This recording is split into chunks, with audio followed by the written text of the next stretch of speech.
right. Good afternoon, everybody. Thank you so much for attending our 8th episode of EANS Coffee Break. There will be a short 3-question survey after we conclude, so we definitely appreciate your thoughts on how we can make our conversations even more impactful. My name is Matt Marsiglia, and I am your host for Coffee Break. I'm the EANS Program Manager for ClassWallet. And EANS, most of you already know, is the Emergency Assistance to Non-Public Schools, which provided $5.5 billion of funding, unprecedented funding, to schools all across America. At ClassWallet, we distribute payments for approximately 20% of the country, about roughly $1.3 billion of those fundings. So we've learned a lot over the last 2 years, and we're super excited to bring in 2 expert panelists from FACS Education. FACS, many of you are probably familiar with FACS. They provide tools and solutions to private K-12 schools that elevate the educational experience for administrators, teachers, and families. You guys have done a lot of great works with EANS, and today's topic is unique because we really have been focusing on the student in the first 7 episodes. And one area that we have not really paid attention to is the teacher. But what about our teachers, and how are we developing our teachers? And today we're really going to get into some great discussion about that around professional learning topics. So with that being said, I would like to open it up for introductions. Tiffany and Susan, would you please introduce yourself? You're on mute, Tiffany.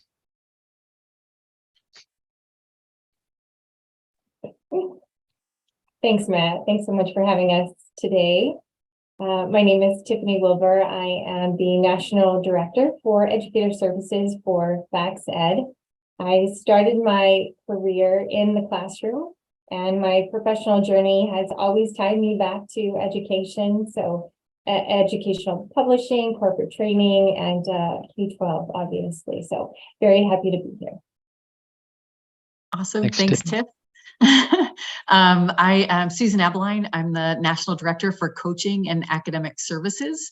My background, I was also a classroom teacher, elementary and high school principal, and associate superintendent in New York and Los Angeles. Spent 30 years working in non-public private education, and happy to be with all of you today. Our colleague Marcy Ayers represents the Southeast, and in particular Florida, where we've done a lot of where FACS Ed has been involved with many schools and with ClassWallet. She's unable to be with us today, but happy to support if anyone needs any services from FACS Ed. Thank you, Tiffany and Susan. Well, let's get right into it. So I think the first burning question is, how will schools know if the EANS funds mattered? I think that's like a great question to, the school's got all this money, $5.5 billion, and then the grant's going to be ending September 30th, 2023 for EANS 1, September 30th, 2024 for EANS 2. A lot of dollars still on the table today. So at the end of the day, what is y'all's opinion? How can we discern if they did actually make a difference and impact? Yep. Great question. And one that we've worked with, again, a lot of schools to help design that plan, to think about those EANS dollars and just putting them to the best use.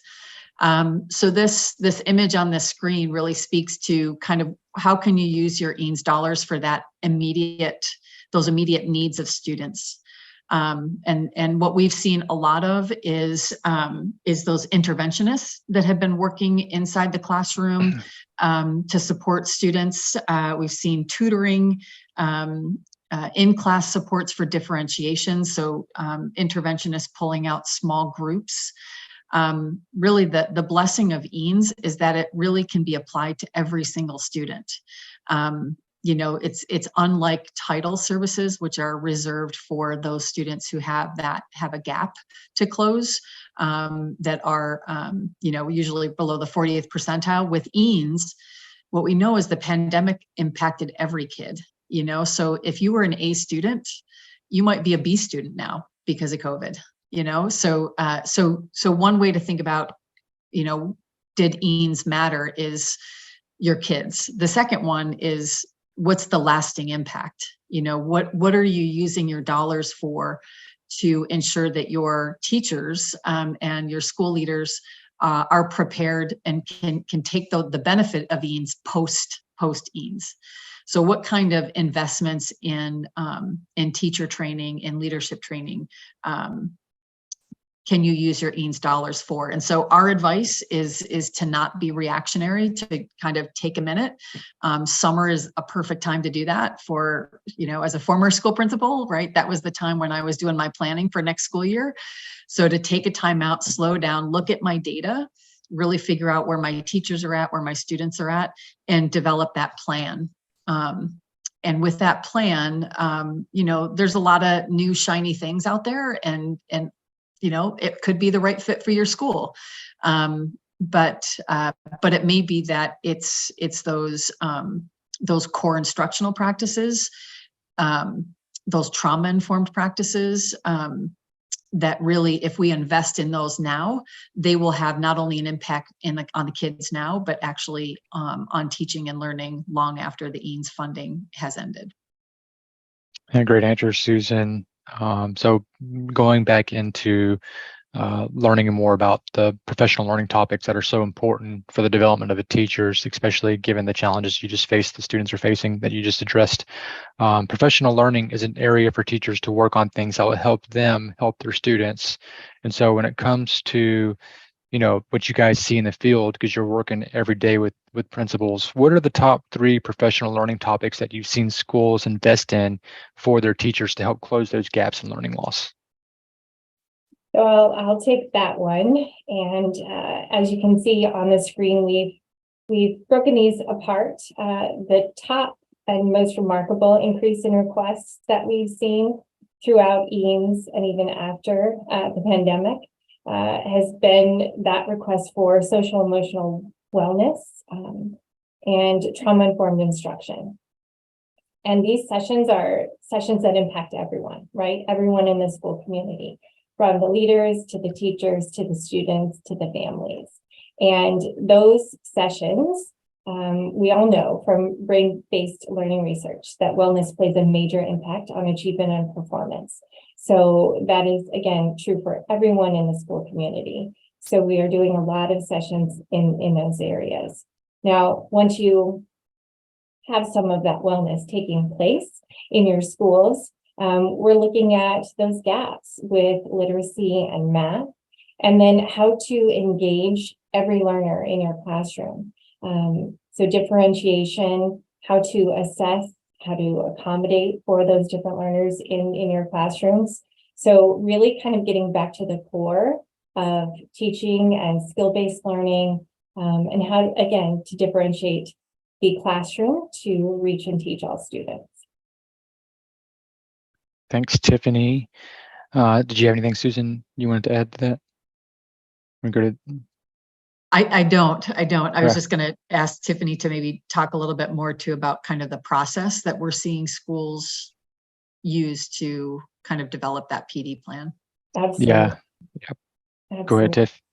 Sure. So, our focus, back to Susan's point at the beginning, is really to make a lasting impact, whether it is EANS funding, school funding, or title funding. So our process is to collaborate with school leaders and to put together a strategic plan, look at their student data, and really make sure we're identifying where they have gaps and where we can help them.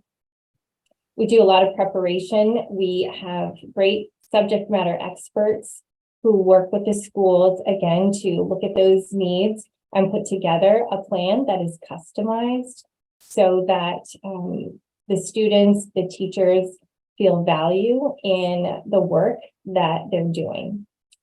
Ongoing evaluation, I think, Matt, you know this, you even mentioned a survey right after this event. So whether we are working online, on-site, with tutors, we're constantly evaluating the work that is being done, again, to make sure it's making an impact. That implementation is critical. Every school is different. Every student is different. So implementation is really critical in terms of flexibility and making sure we're meeting the needs of who we're working with. Great, Tiffany. Good answer. So still piggybacking off of the professional development learning topics, Can you let us know what you're seeing that is innovative and engaging when it comes to the actual delivery of the professional learning topic? Absolutely. So I think like many, prior to the pandemic, everything was on site, everything was in person. And once the pandemic happened, people pivoted and went to the online model. And we're seeing a great amount of requests for this blended model, where we do some on-site, build relationships, but can do follow-up through webinars and through that kind of blended solution.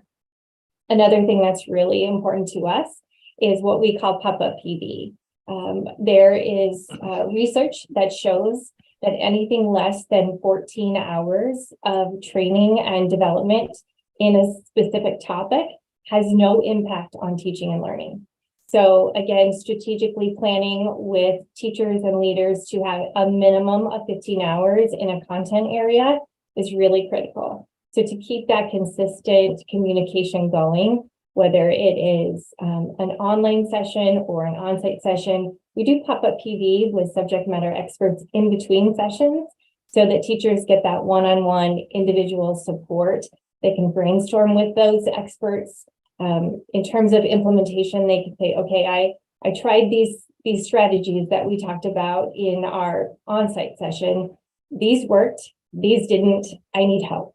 What else can I do? Where can I go? I'm missing this group of learners. What can I adjust to better meet their needs? So that pop-up PD has been really critical for us in terms of success and making an impact.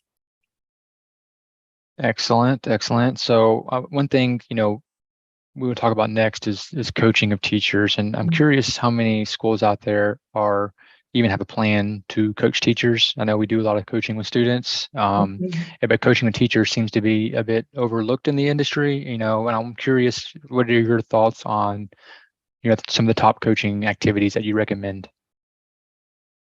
Awesome. I'll pick up there. So similar to what Tiffany was saying about the 15 hours, that the research behind that is really important, and it definitely ties to our coaching program as well, where ultimately with coaching, what we want is for teachers to learn, have an opportunity to practice, and then meet with their coach to reflect on what they've learned, and then try a different strategy, a new strategy. And so when it comes to coaching, kind of the most popular topics we're seeing are those fundamentals for any new or novice teachers. Remembering that, teachers who entered the profession in 2020 or 2021 or 2022 have a very different experience than someone who entered the profession in, the 90s or the 2000s or the 2010s, right? It's just a different experience. And so for some of those teachers, they may have missed out on things like classroom management, because they were doing online lessons. And so now they're back in front of like live kids, and they might be struggling, right? So we're seeing some coaching in classroom management, classroom environment, and engagement. How do you set that up? And then another one that's pretty popular, again, lesson planning, checks for understanding, those fundamentals that may have been missed during the pandemic. And now we've got new teachers that are coming, into schools that were, fully open once again. And yet they went to their training to become teachers through perhaps a remote environment. So again, it's that opportunity for those teachers who are first-year teachers through maybe their third year to get those fundamentals that they may have missed. The others are, really dependent upon the school. Some schools we work with, in Texas, it's a very different experience than the schools we work with in Florida. Is different than the schools we worked with in California, depending on when those state governors allowed, people to return to school, so to speak. And so in terms of like those SEL, the need for SEL, it might look different in different schools. But social emotional learning coaching, classroom management coaching, executive functioning skills, we're seeing kind of an uptick in those topics as well. And then Tiffany mentioned this, whether it's PD or coaching, differentiation has been a hot topic of just, how do you meet the needs of all of the kids in your classroom? So those are kind of the three, I would say, buckets for hot topics. And then in terms of coaching and what it looks like now, I was a coach for many years and only did on-site coaching, because that was like the model was you go into a school and you do observations and feedback, you can co-plan, you co-teach, you model, you do those kind of on-site coaching activities. And usually the coach was there for a day, and there was a lot of scheduling that had to go into that, and also very expensive, right, to bring in site-based, on-site coaches. What we're seeing more of, and one of the services we offer at FACS is video-based coaching. So, the idea here is that teachers can record a lesson. They can choose that lesson. They don't have to schedule it with someone, right? They don't have to schedule that day for someone to come in. So they record, they videotape themselves, share that lesson with their coach, and then have a conversation about it with their coach. So we're seeing more flexible options for coaching. We're also seeing every level of experience to be coached. Like, there are teachers who just love having someone else outside of their school community where it can be a little, it can be hard when a colleague is observing you. So to have someone outside of your school community be that kind of confidential coach has been amazing. And so we've seen everything from first year never taught to 40th year veteran who is just loving to be coached.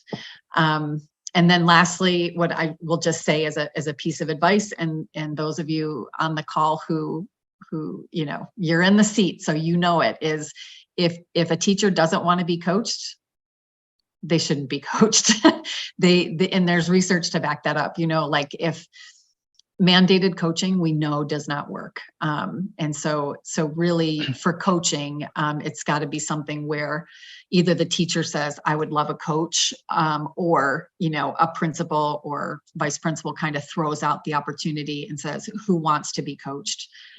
Those are the folks that get the furthest, the fastest, in terms of results on students when those teachers volunteer for coaching. This is really good stuff, Susan. And before we transition over to a different topic, did you have anything, Tiffany, you wanted to add on teacher development? Susan nailed it. And Yeah. I think, we both kind of addressed the idea of flexibility, and that has been really key to success with schools and teachers, because again, so much unknown coming at everyone. So the human factor in all of this and being flexible is really important. Yeah. No, I agree with you guys, and I love this topic. I really think that we probably should spend more time on teacher development, that we haven't done so in the past. So I'm excited about this, and I definitely think that investing in teachers is a direct reflection of how the kids are going to act and do well in school, and also their emotions and social learning is also a big piece of the puzzle as a reflection of their teacher as well. So I love this. And please, if teachers or principals and leaders, if you have any questions about this topic and you would like to raise your hand, we can take you off mute and you can ask specific questions at the end of this presentation. You can also use the Q&A button at the bottom about teacher development. So before we end the presentation, we do want to go and talk about a couple more topics. Number one, let's talk about the number one problem schools are trying to solve. So it's 23-24 school years coming up in 2 months. All this new technologies around, artificial intelligence is going crazy. So what is number one problem right now you see in schools that you think could use some work, and how could EANS funds help solve that? That's a really great question. It's a loaded question, Tiffany. Yeah. And you've mentioned some things that are new, right? That ChatGPT and AI that's coming out, that is a big burning question. We were just at a conference where that was a very hot topic. And keeping the focus that we talked about at the beginning on teachers and leaders.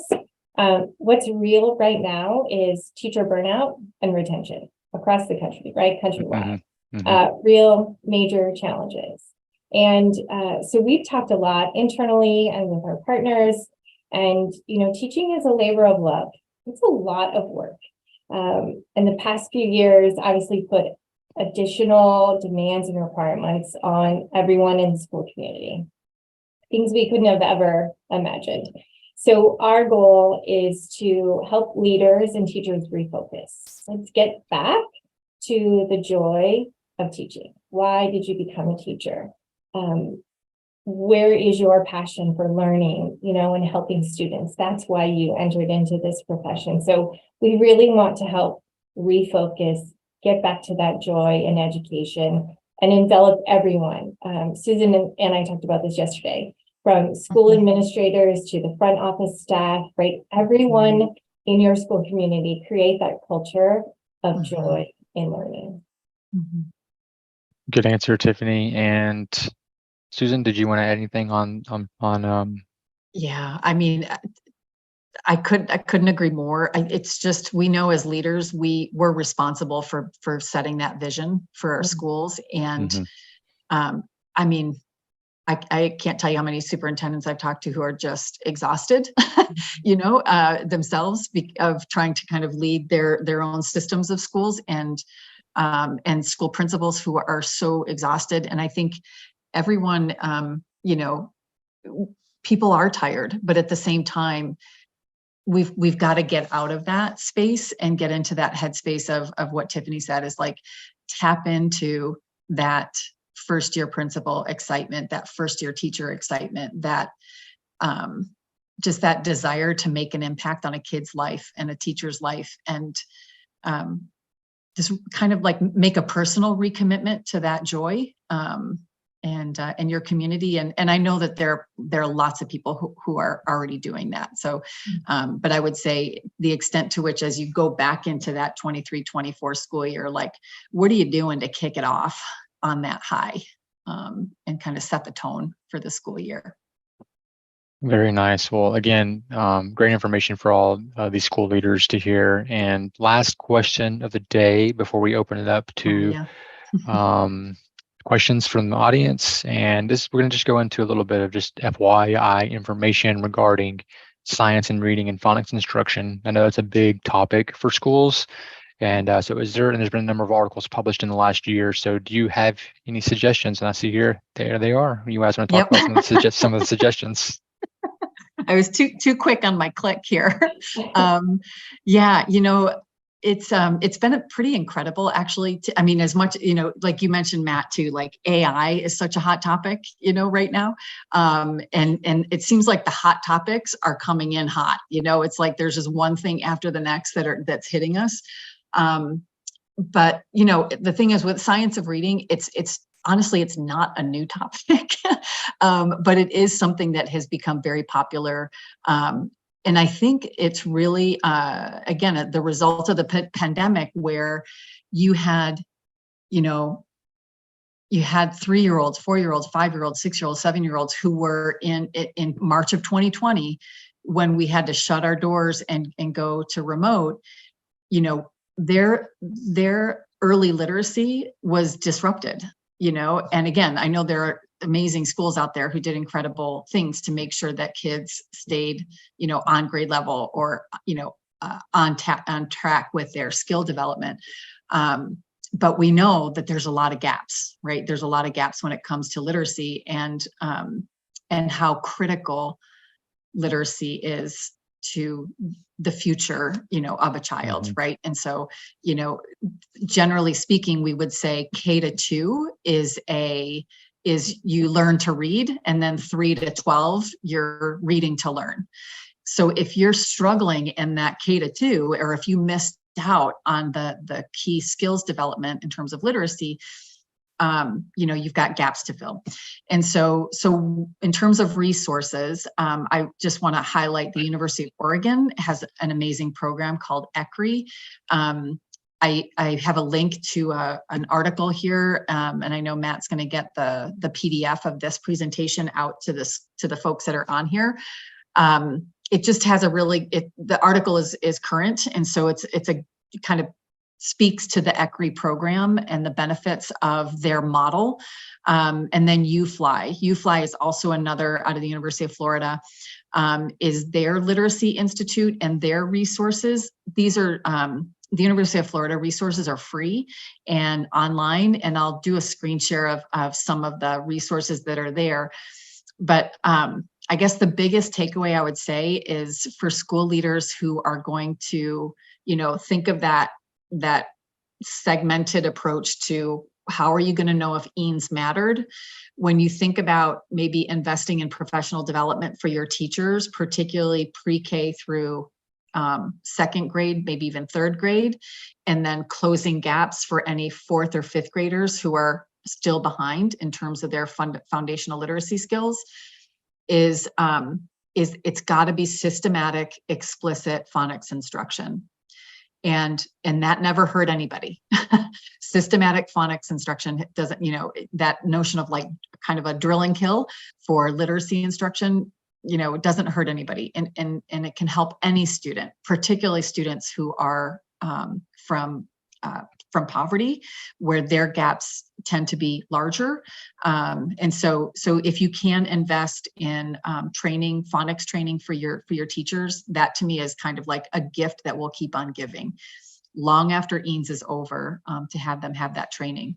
So I just wanted to share a little bit from UFly. So again, these are online free resources. If you've got like super eager teachers who want to dive into what's out there, the University of Florida Literacy Institute has all of these printable resources.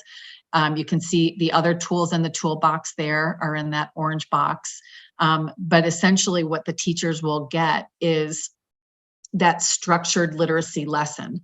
So again, with explicit phonics instruction, it isn't about discovery of vowel sounds or consonant sounds or blend sounds. It's explicit systematic instruction.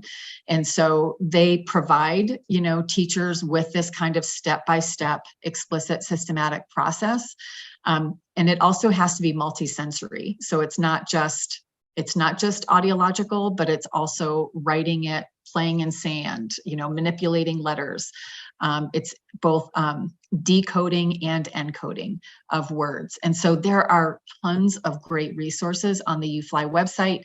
And this is just a snapshot, this last picture of the lessons. And you can see lessons A to J, 1 to 34, 35 to 41, 42 to 53. There's more and more and more as you go down through this website. So it's really just amazing resources there from the University of Florida. And I didn't go to University of Florida. I've got no skin in the game when it comes to U of F, right? But it just, when you find something great, you want to share it. So they're amazing. And then lastly, there's just great conferences. And I know these aren't EANS fundable, but if you've got title or school funds, you might want to consider the Reading League. Now, this one's already sold out, so we're going to skip that one. But LitCon is coming up in January, and then Plain Talk is also coming up. And that one, Plain Talk's held in New Orleans, so not a bad place to go to a conference. Hey, that's where I'm from, so I love that. Yep, I went last year. I love New Orleans and Nolens, and it's a lot of fun to go to that conference too. So if you have an opportunity to send teachers to conferences, these would be my top 3. Wow, what a great wealth of information, Susan and Tiffany. Thank you so much for all your time today. And I totally agree about all the free information out there. We will be getting you guys a copy of the PDF. I'll try to create a public link, so I will include that public link and follow-up email to all those that attended. So with that being said, I would love to open up to questions. I can see one person asked a question earlier. It was Jeanette, and she asked for y'all's information. Do you guys mind if I paste your information into the chat? Oh, please do.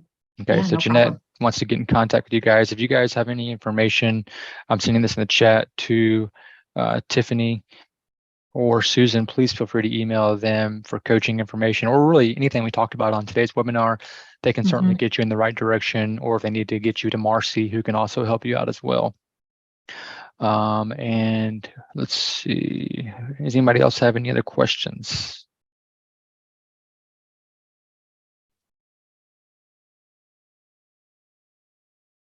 Give them a minute or two for anybody to type it out, or if you want to raise your hand and ask a question live, I'll unmute you as well.